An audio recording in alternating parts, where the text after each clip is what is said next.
organizational behavior කියන එකේ බං අර දාපු කොපි නෝට් එකේ කොටසක් තියෙනවා. ඕකේ leadership කියන කෑල්ල නෑ. ඊට පස්සේ මම මේ leadership කියන කෑල්ල තමයි කරන්න හදන්නේ. හරි.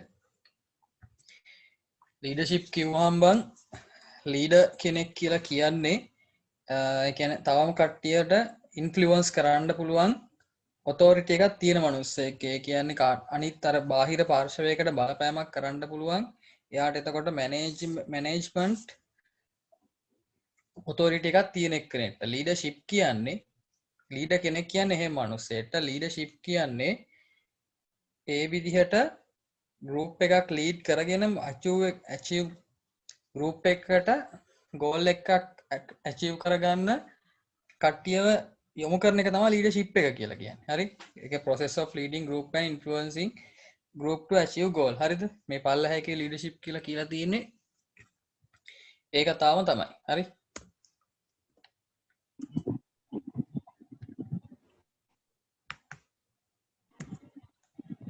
හරිද?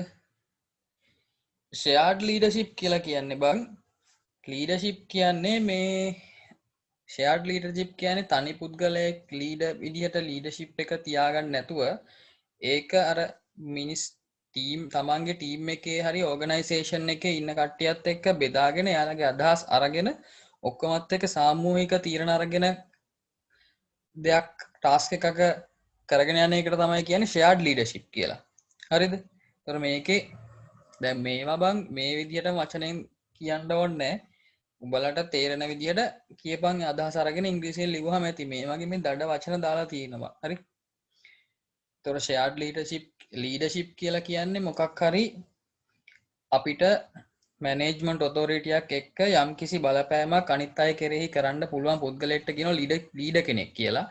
එහෙම එක්තරා goal එකක් achieve කරගන්න එහෙම පිරිසක් මෙහෙවන එකට කියනවා leadership එක කියලා. shared leadership කියලා කියන්නේ අපි තනි පුද්ගලයෙක්ට ඒ රෝල් එක තියාගන්න නැතුව ඒ ටීම් එකකින් අනිත් අයගේ අදහස් අරගෙන එයාලගේ සජෙෂන් වලටත් විවෘතව ඒ ලීඩර්ෂිප් කියන රෝල් එක බෙදාගෙන කරන එකට තමයි shared leadership කියලා කියන්නේ. හරි? ඊට පස්සේ මේ ලීඩර්ෂිප් ගැන කියවෙච්ච තියරිස් තියෙනවා තුනක් බං. හරි? තියරිස් එක කට්ටිය එක ලීඩර්ෂිප් දියුන් මේ ලීඩර්ෂිප් ස්කිල්ස් අනම්මනන් හින්දා ඒ වෙනුවෙන් දාගත්ත ලීඩර්ෂිප් හදපු තියරිස් තුනක් තියෙනවා. පළවෙනි එක තමයි බං ෆීඩ්ලර් මොඩල් කියලා කියන්නේ. හරිද? ෆීඩ්ලර් මොඩල්, දෙවෙනි එක හර්සියන් බ්ලැන්කාඩ් සිටුේෂනල් ලීඩර්ෂිප් තියරි කියලා කියනවා. අනිත් එක පාත් ගෝල් මොඩල් කියලා කියනවා. හරිද? ඊට පස්සේ පළවෙනි එක ගත්තට පස්සේ the ෆීඩ්ලර් මොඩල්. හරිද? ෆීඩ්ලර් මොඩල් එකේ කියලා මේකේ කියන්නේ බං effective group performance depend on the proper match between leader's style and degree to which situation allow the leader to control and influence. හරිද? මේකේ කියන්නේ group එකක effective performance එක depend වෙන්නේ leader ගේ lead කරන ආකාරයයි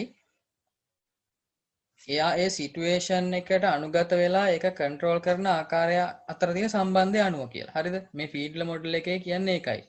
හරිද? ලීඩර්ගේ ස්ටයිල් එකයි එයා ඒ එක් සිටුේෂන් වලට අනුගත වෙන ආකාරය අතර තියෙන සම්බන්ධය අනුව තමයි සම්බන්ධය හොඳ වෙන තරමට තමයි ඒ ගේ ගෲප් පර්ෆෝමන්ස් එකේ ඉෆෙක්ටිව් එක ඩිපෙන්ඩ් වෙන්නේ කියලා තමයි ෆීඩ්ලර් මොඩල් එකේ කියන්නේ. හරිද? එතකොට මේ ෆීඩ්ලර් මොඩල් එකේදී මේගොල්ලෝ key factors විදිහට factors දෙකක් කියනවා. leadership යති දෙකක් තමයි මේකේ පෙන්වන්නේ. එක leadership model එකක් තමයි යාලා කියනවා task oriented. ඒ කියන්නේ යාලාගේ මූලික වෙන්නේ task එක. හරිද? එයාලා ඒ group එකේ ඉන්න මිනිස්සු පුද්ගලයෝ teammatesලා අතර තියෙන සම්බන්ධතාවලට වඩා එයාලගේ අරමුණ වෙන්නේ මූලික අරමුණ වෙන්නේ එයාලගේ මොකද්ද කරන task එක ඒක හරියට ඉවර කරගන්න එක. හරිද? ඊළඟ එක තමයි relationship oriented. එතකොට එයාලා relationship oriented කියන්නේ එයාලගේ task එක කරන්න බලාපොරොත්තු වෙන්නේ හොඳ teammatesලා එක්ක හොඳ සහසම්බන්ධතාවයක් තියාගෙන. හරිද? ඒකට තමයි කියන්නේ relationship oriented කියලා. එතකොට එතකොට ඕකේ මේ ලීඩර්ෂිප් කාගේ හරි ලීඩර් කෙනෙක්ගේ ලීඩර්ෂිප් ස්ටයිල් එක මනින්න එයා හඳුන්වලා දීලා තියෙනවා LPC questionnaire කියලා එකක්. ඒ කියන්නේ least preferred coworker questionnaire කියලා. ඒගොල්ලෝ එයාගෙන් අහනවා ප්‍රශ්නාවලියක් සකස් කරනවා මොන වගේ ඔයාගේ ටීම්මේට්ස්ලා කොහොමද ඔයා ටීම්මේට්ස්ලාව දකින්නේ? ඔයා ටීම්මේට්ස්ලා එක ගනුදෙනු කරන්නේ කොහොමද? ඔයාට ඔයාගේ ටීම්මේට්ස්ලාගේ අදහස් වලට කොච්චර දුරට සවන් දෙනවද? ඔන්න ඔයගේ ප්‍රශ්නාවලියකින් එයා තෝරගන්නවා එයා මෙයා ටාස්ක් එකද වැඩිපුර ફોකස් කරන්නේ රිලේෂන්ෂිප් එකද කියලා. හරිද? ඊට පස්සේ මේකෙන් මම ලීඩර්ෂිප් මේ ෆීඩ්ලා මොඩල් එකේදී මේගොල්ලෝ ඩයිමෙන්ෂන් 3කට මේක විස්තර කරනවා. හරිද? එකක් තමයි ලීඩර්ස්ලාගේ මෙම්බර්ස්ලාගේ රිලේෂන්ෂිප් එක. හරිද? ලීඩර් මෙම්බර් රිලේෂන් කියන්නේ. එතකොට ඒකේ තියෙන්නේ විශ්වාසය, ඊට පස්සේ එම්ප්ලොයිස්ලාට තියෙන ගරුත්වය, එම්ප්ලොයිස්ලා ලීඩර් ගැන තියෙන ගරුත්වය, ට්‍රස්ට් එක ඔක්කොම. හරිද? ඊට පස්සේ මේක හොඳ වෙන්න පුළුවන්, නරක වෙන්න පුළුවන්. හරිද?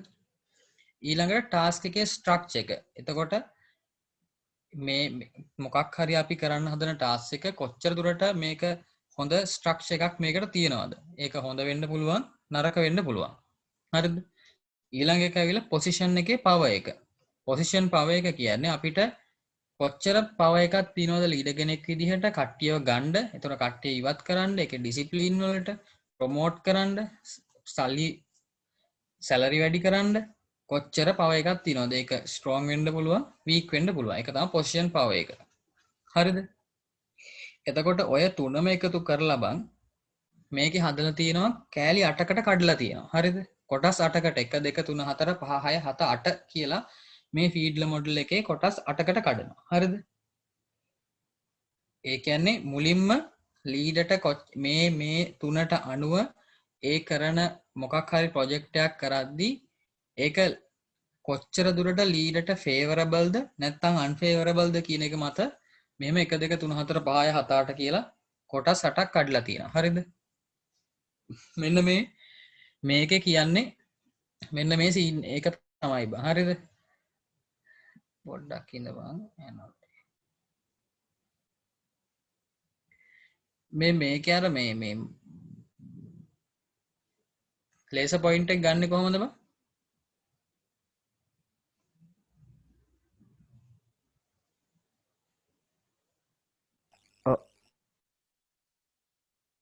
හරිද? එතකොට බං මේකේ මේ දාලා තියෙන්නේ කැටගරි එක 1 2 3 4 5 6 7 8 කියලා. හරිද?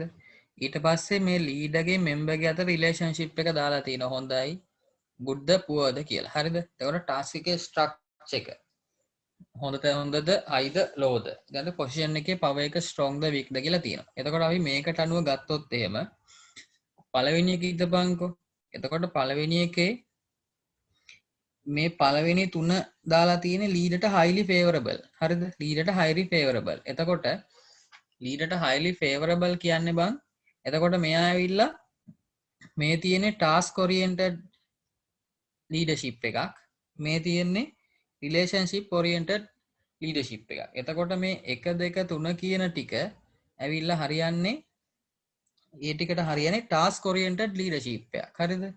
පළවෙනි එක ගත්තට පස්සේ යාළගේ leader member relationship එක හොඳයි. හරිද? task එකේ structure එක හොඳයි. position එකේ power එකත් strong. එතකොට කොහොමද task එක හොඳට කරනවා බා. හරිද? ඊට පස්සේ leader member relationship එක හොඳයි. task එකේ structure එක හොඳයි. position එකේ power එක weak වුණත් task එක හොඳට කරනවා. හරිද? ඊට පස්සේ leader member relationship එක හොඳයි. task එකේ structure එක එච්චර හොඳ නෑ. ඒ වුණාට position එකේ power එක හොඳයි. position එකේ power එක හොඳ වෙලා ලීඩයි මෙම්බර්ස් අතර හොඳ රිලේෂන්ෂිප් එකක් තිබ්බම ඒ ටාස්ක් එක හොඳට කරනවා. හරිද? එතකොට මේ මෙන්න මේ අවස්ථාවලදී ටාස්ක් එක හරි අපේ කරන ප්‍රොජෙක්ට් එකට හරියන්නේ ටාස්ක් ඔරියන්ටඩ් ලීඩර්ෂිප් එක. හරිද? ඊට පස්සේ මොඩරේට් හරියාවට පස්සේ ඒකට හරියන්නේ රිලේෂන්ෂිප් ඔරියන්ටඩ් ලීඩර්ෂිප් එකක්. ඒ කියන්නේ දැන් මෙයාගේ මෙතන ඇවිල්ලා ලීඩර් මෙම්බර් රිලේෂන්ෂිප් එක හොඳ තිබ්බට ටාස්ක් එකේ ස්ට්‍රක්චර් එකයි පොසිෂන් පවර් එකයි අඩුයි. එතකොට මෙයාට මේ වැඩේ කරගන්න නම් බං මෙයාට ඉන්න මෙම්බර්ස්ලා එක්ක හොඳ රිලේෂන්ෂිප් එකක් තියෙන්න ඕනේ. හරිද? එතකොට මෙතන ඇවිල්ලා මෙතන මෙයාගේ ටාස්ක් එකේ ස්ට්‍රක්චර් එක හොඳයි. පොසිෂන් පවර් එකක් තියෙනවා. ඒ වුණාට ලීඩර් මෙම්බර් රිලේෂන්ෂිප් එක පුවර්. හරිද? එහෙම අවස්ථාවකත් මෙහෙම වැඩක් කරගන්න අමාරුයි. එතකොට මේකට හරියන්නේ රිලේෂන්ෂිප් ඔරියන්ටඩ් ලීඩර්ෂිප් එකක්. හරිද? එතකොට ඔන්න ඔය විදිහට ගත්තහම බං 1 2 3 කියන කට්ටිය ලීඩර්ෂිප් එකට highly favorable. හරිද? 1 2 3 කියන ටික. 4 5 6 කියන අය moderate. 7 8 කියන එක එච්චර ලීඩර්ට එච්චර favorable නෑ. හරිද? 7 8 කියන එක. එතකොට මොකද ලීඩර්ෂිප් මේගොල්ලන්ගේ ගොඩක් වෙලාවට ලීඩර්ස් ලගේ මෙම්බර්ස් ලගේ රිලේෂන්ෂිප් එක පුවර්. හරිද? ටාස්ක් එක හොඳ තැනක නෑ. පොසිෂන් පවර් එක ස්ට්‍රෝං වුණත් තියෙන ප්‍රමාණය අඩුයි. වීක් වුණොත් කොහොමත් පල්ලෙහාම තත්ත්වයකින් තියෙන්නේ. එතකොට ලීඩර්ට කොහොමත් අන්ෆේවරබල් නෑ මෙන්න මේ කියන එක. හරිද?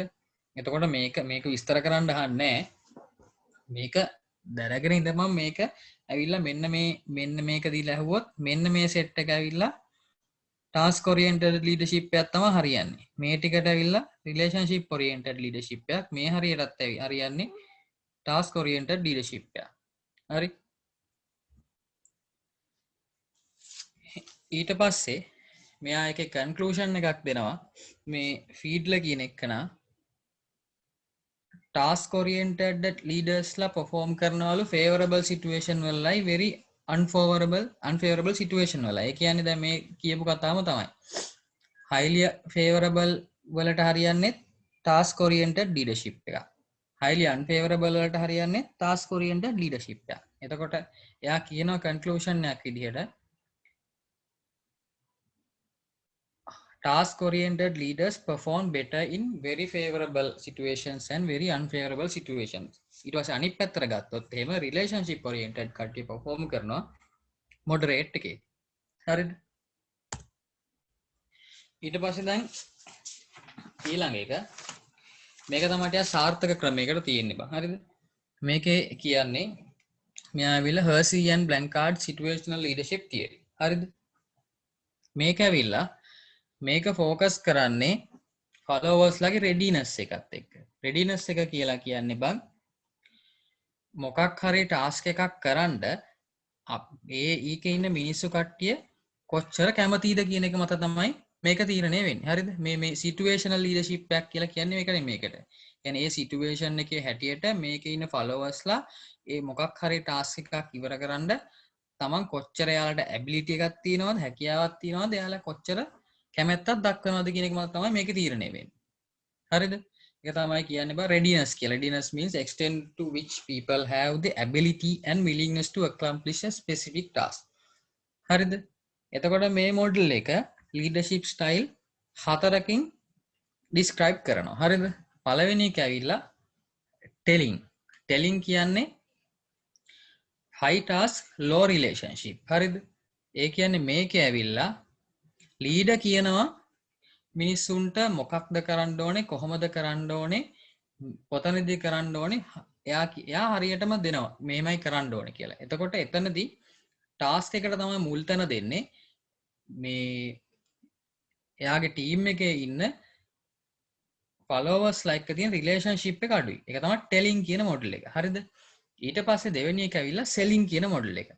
selling කියන්නේ ටාස්ක් එකත් හයි තැනක තියෙනවා, රිලේෂන්ෂිප් එකත් හයි. ඒ කියන්නේ මේකෙදි කරන්නේ direct මේ leader provides both directive and supportive behavior. ඒ කියන්නේ leader මේකට අවශ්‍ය direction එකක් දෙනවා, එයා අවශ්‍ය support එකක් දෙනවා. එයා ටීම් එකත් එක්ක එකට වැඩ කරනවා එතන. එතකොට එයාට එයාගේ ටාස්ක් එකත් හොඳට කෙරෙනවා.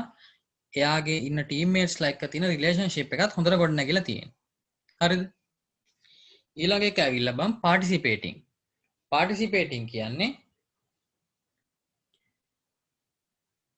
leader participating කියන්නේ මේ leader decision ගද්දි followers ලත් එක්ක කතා කරනවා. followers ලත් එක්ක කතා කරනවා තමන් decision එකක් ගන්න කලින් එයාලගේ අදහස් අරගෙන තමයි decision එකට ගන්න. එතකොට මෙතනදී ලීඩ වැඩිපුර කරන්නේ එයාලා මෙහෙම කරන්න අරම කරන්න මේක කරන්න කෙරෙන්න ඕන විදිය කියලා කියන්නේ. මෙයා කරන්නේ ගොඩක් වෙලාවට අවශ්‍ය පහසුකම් සපයන එකයි සංවේදන ටික හරියට කරගෙන ඉන්න එක විතරයි. හරිද? එතකොට එයා ෆැසිලිටේට් කරනවා, කමියුනිකේට් කරනවා. එතකොට එයා ටාස්ක් එක එයා පුෂ් කරන්න යන්නේ නැහැ. ඊළඟ එක ඇවිල්ලා ඩෙලිගේටිං. ඩෙලිගේටිං කියන්නේ ටාස්ක් එක ගැන එයා පුෂ් කරන්නෙත් නැහැ, රිලේෂන්ෂිප් පුෂ් කරන්නෙත් නැහැ, ලෝගෝට ගොඩනගා ගන්න උත්සාහ කරන්නෙත් නැහැ. එතකොට මෙයා මේතනදී අවශ්‍ය වෙන්නේ යාට පොඩි ඩිරෙක්ෂන් එකක් දීලා පොඩි සපෝට් එකක් දෙන අවශ්‍ය ෆැසිලිටිස් ටික දුන්නාම ෆලෝවර්ස්ලා ටික එයාලා කරගෙන යනවා වැඩි. හරිද? ඕක තමයි හතර. Telling, selling, පාටිසිපේටිං, ඩෙලිගේටිං. ටෙලිං කියන්නේ ලීඩ කියනවා කෙලින්ම කරන්න ඕනේ, කෙරෙන්න ඕනේ විදිය. සෙලිං කියන්නේ ලීඩ අවශ්‍ය ඩිරෙක්ෂන් එකක් සපයනවා, සපෝට් එකක් දෙනවා. පාටිසිපේටිං කියන්නේ මෙයා ඩිසිෂන් ගද්දි ටීම් මේට්ස්ලා එක්කම ගන්නේ. එයා විශේෂයෙන් කියලා කරන්නේ ෆැසිලිටේට් කරන එකයි, කමියුනිකේට් කරන එකයි. ඩෙලිගේටිං කියන්නේ එතකොට එයාට ඒක වැඩි දුර බලන්න අවශ්‍ය වෙන්නෙම නෑ. එයා කරන්නේ පොඩි ඩිරෙක්ෂන් එකක් දෙනවා, මේක මෙහෙමයි වෙන්න ඕනේ කියලා අවශ්‍ය සපෝට් එක දෙනවා. හරිද?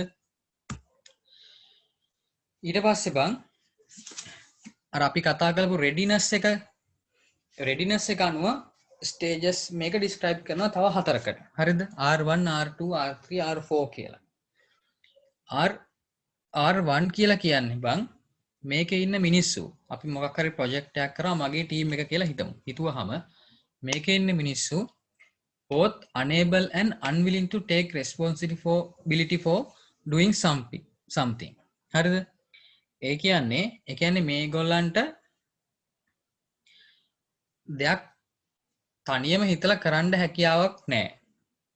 ඒ වගේම එයාලා ඒකට වැඩි කැමැත්තක් දක්වන්නෙත් නැහැ. එතකොට මෙයාලා මේකේ ඉන්න ෆලෝවර්ස්ලා අතරේ තරඟකාරීත්වයකුත් නැහැ. එයාලට කොන්ෆිඩන්ස් එකකුත් නැහැ.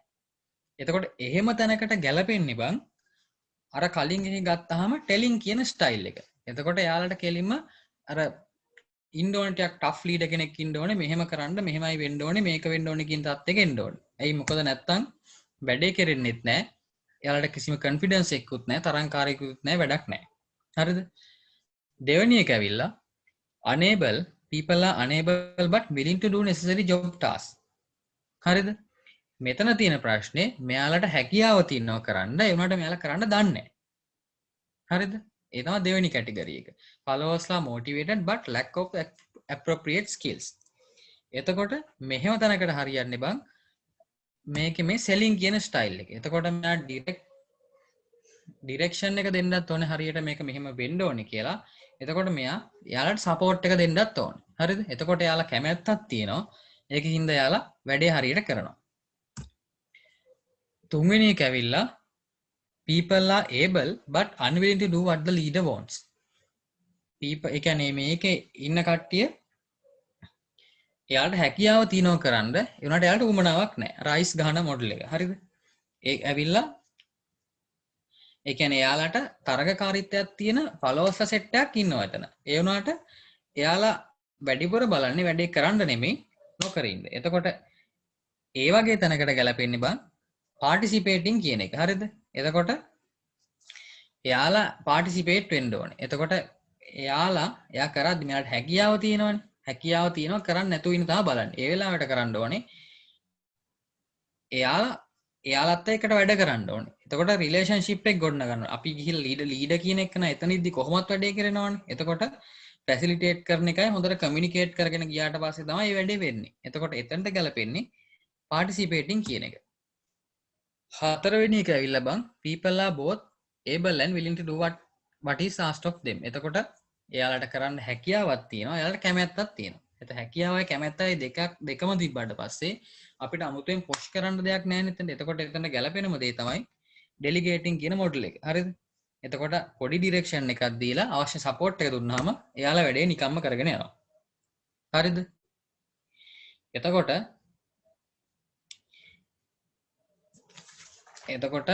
හර්සියන් බ්ලැන්කාඩ් සිටුේෂනල් ලීඩර්ෂිප් තියරි කියන එක ඔය විදිහට තමයි වෙන්නේ. හරිද? මේ මෙතන මේ තියෙන්නේ බං මේ ස්ලයිඩ් එකේ තියෙන අර මම කලින් කියප එකම තමයි. හරිද? මේ R1 එකට ගැලපෙන්නේ මෙන්න මේක, 2 එකට ගැලපෙන්නේ මේක කී තමයි තියෙන්නේ. හරිද? ඒතර උඹලා මේකේ යද්දි මේ ස්ලයිඩ් එකේ තියෙන තැන් ටික හරියට දැනගත්තා නම් හරිය උඹලට ලේසි. එතකොට පේපරේ දුන්නට පස්සේ මේක තියෙන්නේ මෙතන කියලා උඹලට මීටර වෙනවනේ. හරිද? ඊළඟ තුන්වෙනි එක ඇවිල්ලා path goal model. path goal model කියලා කියන්නේ හරිද? මේකේ එන වචන ගොඩක් තියෙනවා. leadership theory that says leaders job is to assist followers in attaining their goals and to provide direction or support needed to ensure that their goals are compatible with the goals of the group or organization. හරිද? එතකොට මේකේ ඇවිල්ලා මේකේ වෙන්නේ followers ලට එයාලගේ goal වලට යන්න අවශ්‍ය support එක දෙනවා, assist කරනවා. හරිද? අවශ්‍ය direction එකයි support එකයි දෙනවා. මොකද අපිට followers ලා කියලා followers ලගේ goal එක කියලා නිකන් followers ලට කැමති එයාලගේ goal එකට යන්න දීලා බෑ. ඒක organization එකේ හෝ අපේ අදාළ project එකේ goal එක වෙන්න ඕනේ. එතකොට එයාලට අවශ්‍ය support එකයි direction එකයි දෙනවා. ඒක compatible වෙනවා වෙන්න ඕනේ organization එකේ goal එකත් එක්ක. ඒක තමයි path goal model එක කියලා කියන්නේ. හරිද? මේ path goal model එකේ හැටියට බං leaders ලා ආකාර හතරකට වෙන් කරනවා. හරිද? පළවෙනි එක ඇවිල්ලා directive leader. හරිද? directive leader කියන්නේ කෙලින්ම අපි අපේ ඉන්න කට්ටියට කියනවා වෙන්න ඕනේ මොකක්ද කියලා. හරිද? let subordinates know what's expected of them. ඊළඟට හරියට ටයිම් ටේබල් හදලා ෂෙඩියුල් කරනවා වෙන්න ඕනේ වැඩේ මේකයි කියලා. schedules work to be done. ඊට පස්සේ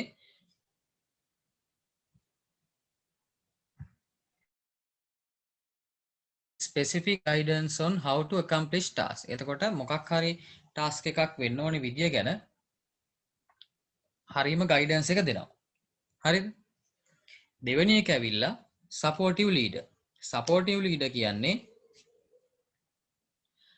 shows concerns for the needs of followers and friendly. එතකොට supportive leader කෙනෙක් ඇවිල්ලා මෙයා අපේ ඉන්න followers ලගේ අවශ්‍යතා හා උවමනා මොනවද කියලා සැලකිල්ලෙන් තමයි වැඩ කරන්නේ. එතකොට එයාලට support එක දෙන ගමන් තමයි වැඩ කරන්නේ. හරිද? එහෙම එක්කෙනෙක්ට කියනවා supportive leader කෙනෙක් කියලා. ඊළඟට ඇවිල්ලා participative leader. participative leader කියලා කියන්නේ එයා ඩිසිෂන් එකක් ගන්න කලින් එයාගේ ටීම්මේට්ස් ලගෙන් අහනවා. ටීම්මේට්ස් ලගේ අදහස් අරගෙන සජෙෂන්ස් අරගෙන තමයි ඩිසිෂන් ගන්නෙ. ටීම්මේට්ස් ලගේ කැමැත්ත පරිදි. Taman තනි තීරණයට වැඩ කරන්නේ නැහැ. එහෙම අයට කියනවා participative leader කෙනෙක් කියලා. ඊළඟ එක අන්තිම එක ඇවිල්ලා බං achievement oriented leader. achievement oriented leader කියන්නේ මෙයා ඇවිල්ලා අර challenges දෙනවා. ඇවිල්ලා අර අපි කියන්නේ මේ ටාගට් ගහනවා කියලා. මෙයා කරන්නේ ටාගට්ස් දෙනවා. එතකොට ටාගට් දුන්නාට පස්සේ යාලට එකට හරියන රිවෝඩ් එක මේ මෙයාලට කියනවා ඔයාලට හම්බ වෙනවා මෙන්න මේක මෙන්න මේ ටාස්ක් එක කවර් කළොත්. එතකොට යාලට දෙනවා චැලෙන්ජ් එකක්. ඒකෙන් වෙන්නේ එයාලගේ වැඩේ හයිස් ලෙවල් එකකින් වෙනවා. හරිද? එහෙම එක්කෙනෙක් තමයි කියන්නේ achievement oriented leader කියලා. Sets challenging goals and expect followers to perform at their highest level. අපි ටාගට් එකක් දීලා කිව්වොත් එහෙනම් මෙන්න මෙතනට ඔයාලට මේ රිවෝඩ් එක දෙනවා කිව්වොත් එයාලා උපරිමයෙන් වැඩ කරනවානේ. එහෙම එක්කෙනෙක්ට තමයි කියන්නේ achievement oriented leader කියලා. හරිද? ඊට පස්සේ මේ යටින් පොඩි කෑල්ලක් දාලා තිනවා මේකේ කියන්නේ ෆීඩ්ල කියන එක්කනාගේ තියරය ගැන අපි කතා කළානේ. එයාගේ තියරියේ එයා කියන්නේ තමන් ලීඩර්ෂිප් එක තමන්ගේ බිහේවියර් එක චේන්ජ් කරගන්න බැරි තැනක ඉඳන්. කියන්නේ පුද්ගලයෙක් තමන්ගේ බිහේවියර් එකේ ඉන්නවා. එතන ඉඳන් කතා කරන එක්කෙනෙක් විදිහට තමයි ඒක කියන්නේ. හරිද? කියන්නේ තමන්ගේ බිහේවියර් එකට එයාට චේන්ජ් කරගන්න විදිහක් නැහැ. තමන්ගේ තියෙන බිහේවියර් එකට ගැළපෙන ලීඩර්ෂිප් මොඩල් එක තමයි තෝරන්නේ. ෆීඩ්ලර් එක කියන්නේ ඒක. අනිත් එකේදී කියන්නේ අර සිටුේෂන් එකේ හැටියට සිටුේෂන් ඔරියන්ටඩ් නේ. දෙවෙනි එක ඇවිල්ලා සිටුේෂන් එකේ හැටියට ෆ්ලෙක්සිබල් වෙනවා. එහෙම එක්කෙනෙක් තමයි මේක තමයි දෙවෙනි එකේ කියන්නේ. හරිද? මේකේ බම් මේ තව පොඩ්ඩකින් මේක ඉවර වෙයි. මේ ඊට ඔයලොන්ක එකේ මම වරින්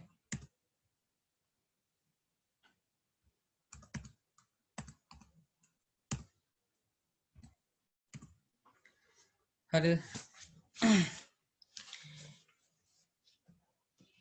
ඊට පස්සේ මේවා නම් මේ දැක්කම තේපා වෙනවනේ මේකේ තියෙන්නේ බං පාත් ගෝල් තියරි එකේ කියනවා ලීඩර්ෂිප් බිහේවියර් එක මොඩරේට් කරගන්න පුළුවන් ආකාර දෙකක්. හරිද? එකක් තමයි අපි සලකා බලනවා environmental factors. environmental factors කියන්නේ followers ලට බාහිරව තියෙන කාරණා. outside the control of followers. ඒ කියන්නේ task එකේ structure එක. ඒක followers ලට වෙනස් කරන්න හැකියාවක් නැහැනේ. ඊට පස්සේ formal authority system එක බලධාරීන්ගේ පද්ධතිය වෙනස් කරන්න හැකියාවක් නැහැ. ඊට පස්සේ තමන් work group එක. ඊට පස්සේ තමන් මොන group එකේ වැඩ කරන්න ඕනේද? තමන්ට කියලා worker කෙනෙක්ට කියන්න බෑ මට මෙතන වැඩ කරන්න බෑ මං අතන වැඩ කරන්න ඕනේ කියලා. එතකොට ඒවා ඇවිල්ලා environmental factors. හරිද? followers ලට බාහිර තියෙනවා. අනිත් එක ඇවිල්ලා personal characteristics. personal characteristic කියන්නේ මේ හසින්දු පොඩ්ඩක් නවත්තපන්. factors එක ගැන කතා කළා. හරිද? දෙවෙනි එක ඇවිල්ලා personal characteristics. ඒ කියන්නේ බං මේක දීලා තියෙන එකට උදාහරණ විදිහට ඒ අයගේ personal දේවල් ටික. හරිද? උදාහරණ විදිහට දීලා තින්නේ including locus of control. locus of control කියන්නේ වැඩ කරන ස්ථානය. හරිද? ඒ කියන්නේ තමන්ගේ පැත්තෙන්. හරිද? ඒ කියන්නේ තෝරා ගැනීම නෙමෙයි. ඊට පස්සේ works experience එක. ඊට පස්සේ ability එක. හරිද? ඒක තමයි දෙවෙනි එක විදිහට දීලා තියෙන්නේ personal පැත්ත. හරිද? එතකොට මේකේ කියන්නේ බං අපිට ලීඩර් කෙනෙක් විදිහට ගන්න පුළුවන් outcome එක maximum කරගන්න ඕන නම් අපිට environmental factors බලන්න වෙනවා. හරිද? ඒ කියන්නේ අපිට task එකේ structure එක ඉන්න මිනිස්සුන්ගේ followers ලාගේ හැටියට නිර්මාණය කරන්න වෙනවා. හරිද? ඊට පස්සේ authority system එකකට ගැලපෙන විදිහට හදන්න වෙනවා. ඊට පස්සේ work group එක අපිට එක් පුද්ගලයාගෙන් අවශ්‍ය ගන්න පුළුවන් maximum output එක ගන්න නම් එයාගේ වැඩ කරන්න පුළුවන් හොඳම තැනට එයාව දාන්න වෙනවා. හරිද? ඒ වගේ environmental පැත්ත හොයන්න වෙනවා. ඊට පස්සේ අනිත් එක තමයි ලීඩර්ගේ behavior එකයි environment එක අතර හොඳ තේරුම් ගැනීමක් තියෙන්න ඕනේ. හොඳ තේරුම් ගැනීමක් තියෙන්න නම් අපි අර personal characteristics පැත්ත දැනගෙන ඉන්න ඕනේ හොඳට. එහෙම නැතුව අපිට followers ලා හරියට හඳුනගෙන ඒ environment එක හරියට සකස් කරන්න බෑ. හරිද? ඒක තමයි ඕකේ කියන්නේ. හරිද? ආයෙත් කියමු පොඩ්ඩක්. දැන් behavior එක moderate කරගන්න පුළුවන් ආකාරනේ මෙතන කියන්නේ. එතකොට පළවෙනි එක ඇවිල්ලා environmental factors. ඒ කියන්නේ අපි follower කියන අපේ team එකේ teammate ලා කියලා හිතපන්. teammate ලාගේ control එකෙන් එළිය තියෙන දේවල්. ඒ කියන්නේ ටාස්ක් එක හදන්නේ වෙනම පිරිසක්නේ. අපිට ඉන්න ටීම් එකේ කට්ටියට හැකියාවක් නැහැනේ ටාස්ක් එක හදන්න. අපිට ඕනේ ටාස්ක් වෙන කාට හරි ඕන ටාස්ක් එකක්නේ ටීම් එකේ අය කරන්නේ. ඒ ටාස්ක් එකේ ස්ට්‍රක්චර් එක, ඔතොරිටි සිස්ටම් එක, ඒ ෆලෝවර් වැඩ කරන්නේ කොහෙද කියන එක තීරණය කරන්නේ වෙනම සිස්ටම් එකකින්. එතකොට ඒක ඇවිල්ලා අර ෆලෝවර්ට කන්ට්‍රෝල් කරන්න පුළුවන් පැත්ත නෙමෙයි. environmental factors. ඊට පස්සේ ෆලෝවර්ගේ පැත්තේ පර්සනල් පැත්තක් තියෙනවනේ. පර්සනල් ලක්ෂණ ටිකක් එයාට කොච්චර එක්ස්පීරියන්ස් එකක් තියෙනවද? එයාට කොච්චර ඇබිලිටි එකක් තියෙනවද? ඊට පස්සේ අන්න ඒ වගේ දේවල් පර්සනල් පැත්ත. එතකොට ලීඩර් කෙනෙක් විදිහට අපිට මොකක් හරි ප්‍රොජෙක්ට් එකකින් මැක්සිමම් අවුට්පුට් එක ගන්න ඕනේ නම් අපිට environmental factors ටික හරියට හදාගන්න එපා. එතකොට මේ environmental factors ටික හරියට හදාගන්න නම් අපි මේ environmental factors එක ලීඩර්ගේ behavior එකත් එක්ක තියෙන සම්බන්ධය තේරුම් අරගෙන මේ හරියට personal characteristics ටික හරියට හදාගන්න ඕනේ. එතකොට අපි එක එක්කෙනාගේ personal characteristics අනුව තමයි ඒ අය යොදවන්න ඕනේ. දැන් අපි හරියට ටාස්ක් එකේ ස්ට්‍රක්චර් එකට ගැලපෙන මිනිස්සු එතනට තෝරගන්න ඕනේ. ඊට පස්සේ අපි හිතමු අපි මොකක් හරි ටාස්ක් එකක් කරාම ඒකේ යුනිට් කීපයක් තියෙනවා. ඒකේ යුනිට් එකේ අපි හිතමු මැෂින් එකක් තියෙන තැනක් තියෙනවා. තව මොන හරි පේන්ට් කරන තැනක් තියෙනවා. ඕකේ මැෂින් එකට වඩා අනිත් පැත්තේ වැඩ කරන්න පුළුවන් හොඳ ඉන්න මිනිස්සෙක් මැෂින් එකට දාලා තිබ්බොත් අපි මැෂින් එකේ ඒ මිනිස්සයාගේ මැක්සිමම් අවුට්පුට් එක අපිට එතනින් ගන්න බෑනේ. එතකොට ඒ වගේ අපි ඒක හිතලා ඒ කට්ටිය හරියට කළමනාකරණය කරගන්න ඕන. එහෙම තමයි මැක්සිමම් අවුට්පුට් එකක් ගන්න පුළුවන්. ඒක තමයි ඔය පාත් ගෝල් තියරි කියන එක කියන්නේ. හරිද?